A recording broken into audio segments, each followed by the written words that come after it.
What's up, everyone? It's your boy, it's Johnny the 5'8" here. And today I'm going to be talking about the Cavs' possible future. That's why I got on the Cleveland jersey 45. As you know, we lost to the Celtics in 5. So let's talk about it. So my first thing they can do is they could trade Mitchell because Mitchell, as it seems, might be unhappy. It seems like he might be unhappy because he sat out of game 4 and game 5 with supposedly what was a sore calf or a bruised knee, which if you're in a playoff game and you're sitting out because of a bruised knee or a sore calf, that just kind of signals to me that there's something more going on there, that you weren't happy with the team or you're unhappy with something in the back. Something's going on there. So he might be unhappy. I could be wrong, but that's what it kind of seems to me. But even with that, even if that's not the case, he doesn't work well with Garland. Even when Garland and him are on the floor, it seems like Garland kind of holds himself back and plays really passively. He doesn't really play aggressive enough. And sometimes it ends up with Donovan Mitchell having to do the whole damn game by himself, having to wear himself out and be like a Superman for the Cleveland Cavaliers and just basically carry the team himself. So that's one of the problems I've realized with the pairing of Garland and Mitchell is they kind of take away from each other's games too much. So that's another thing on why you may want to look to trade Mitchell.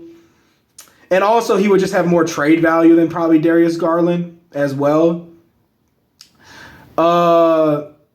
You could trade him for all-star caliber player or depth pieces to put around the Cavaliers, in spots you would need weaknesses. If you need a defensive small forward, you could trade Donovan Mitchell for a defensive small forward. You could trade him for bench pieces, whatever you would need, You could trade him for those depth pieces. Or if you want to trade him for another all-star caliber player, preferably you would want it to be a small forward or a tall shooting guard because you don't want to end up in the situation you were in again where you have two small guards, because that didn't really work out as you've seen. So preferably maybe a tall small forward or a tall shooting guard probably be the best, because we already got Mobley and Allen, which are pretty good power forward and center, so that wouldn't make any sense to get a power forward or a center. So small forward or tall shooting guard would be the way to go. So yeah, you probably either want to trade Mitchell for depth pieces, maybe pieces to put around the Cavaliers, either some defensive type players, a defensive small forward that can lock down wing players, a good wing defender, or maybe just a good playmaker off the bench, whatever it could be, maybe a point guard off the bench, really anything, a better center off the bench, Tristan Thompson's cool and all, but there's better centers we could get off the bench than Tristan Thompson. So really anything the Cavs would want to do there, they could really do. But that's really up to their organization. They could trade Mitchell for an all-star caliber player. If they wanted someone that was unhappy in their organization and their situation, they could trade for them. I don't really know anyone at this point that would be unhappy, especially small forward wise or shooting guard wise.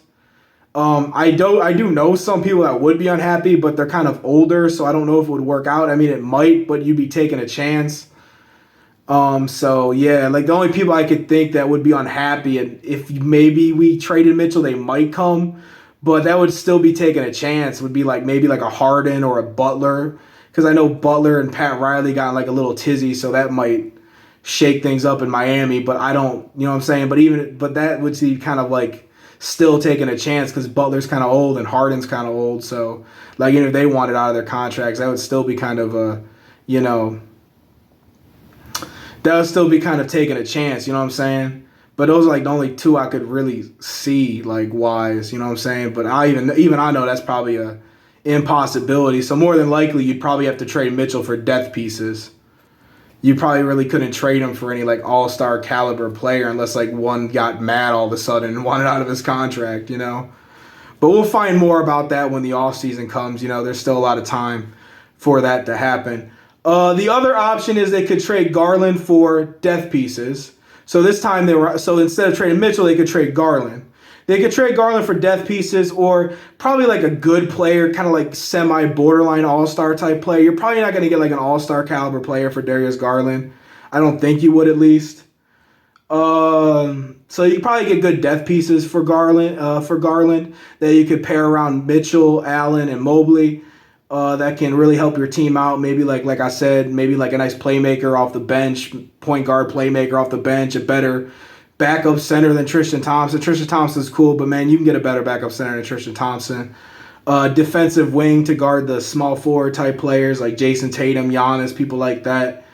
So yeah, they could go that route with trading Garland. Like I said, this is all just hypothesis, all just predictions, you can call it. This is nothing really confirmed here. I'm just guessing what they could do with their future. You know what I'm saying? Kind of for fun here. Routes they could take more of, less. They could end up keeping Mitchell and Garland and just running it back, making smaller trades for smaller players that can fit the roles they need, like, you know, getting a smaller transaction for a defensive wing that can help, you know, lock down players like Tatum, Giannis, whatever. You know, stuff like that. Smaller, like a backup center off the bench that maybe be a little more better than Tristan Thompson, you know. Stuff like that, you know what I mean? Because Tristan is kind of old. I mean, I feel like we can get someone a little bit better, you know. I mean, Tristan's not bad. I don't hate him or anything, but I feel like there's just we could do a little better, you know. And the fourth one is they could rebuild it all. Just tear it all down and start all over again. Rebuild. Trade Garland and Mitchell. Free up cap space by trading players and tank for a possible first pick. You know, pretty much your standard rebuild. So, yeah.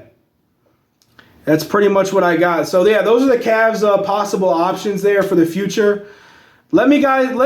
Tell me what you guys think they're going to do. You let me know, you know, because I'm not really sure. I've heard, like, multiple different things Mitchell plans on doing. Like, I've heard Mitchell wants to sign an extension, but then I've also heard news outlets saying, like, Mitchell wants to leave if he doesn't make the conference at least, which he didn't make the conference. So I'm not sure if Mitchell's going to stay on the Cavs or he wants to leave the Cavs.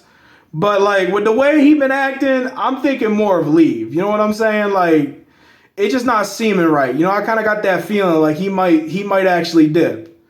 I don't know. But you guys let me know what you think. You take care. Peace.